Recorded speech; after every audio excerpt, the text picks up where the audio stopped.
রান্না করব ঢেঁড়স আলু দিয়ে একটা ঝোল। ঢেঁড়স আলু এইভাবে কেটে নিয়েছি। গরম হয়ে গেছে, কড়াই দিয়ে দিলাম তেল। সাদা জিরে ফোড়ন দিলাম।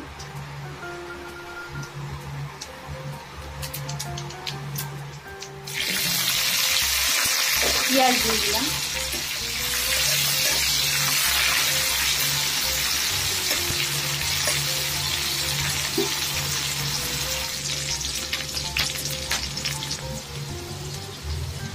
পেঁয়াজটা ভাজা হয়ে গেছে, দিয়ে দিলাম আদা রসুনের পেস্ট, নুন 1 চামচ, হলুদের গুঁড়ো 1 চামচ,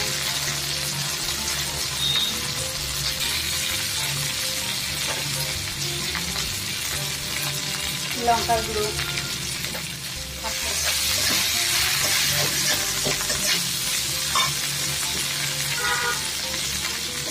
ভালো করে এগুলো ভাজা হয়ে গেছে। এর মধ্যে দিয়ে দিলাম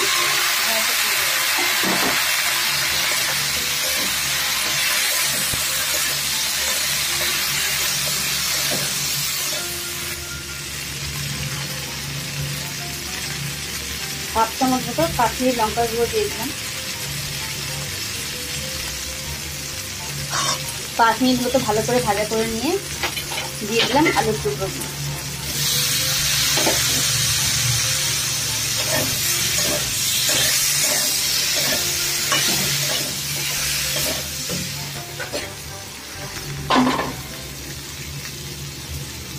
এর মধ্যে দিয়ে দিলাম জল।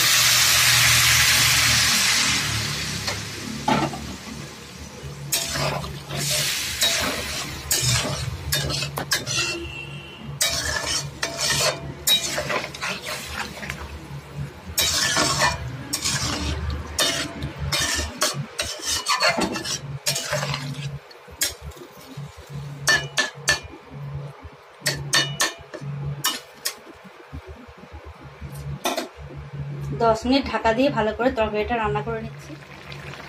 10 মিনিট ঢেকে রান্না করে নিয়েছি। একটু চিনি দিয়ে দিলাম।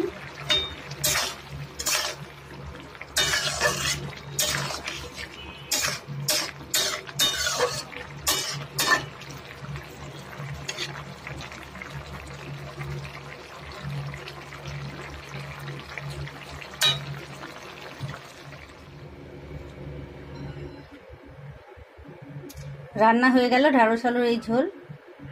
খুব মজাদার এই রেসিপি, গরম গরম ভাতের সঙ্গে খেলে খুব ভালো লাগবে। আজকে এই পর্যন্তই, আবার ফিরে আসছি অন্য কোনো ভিডিও নিয়ে।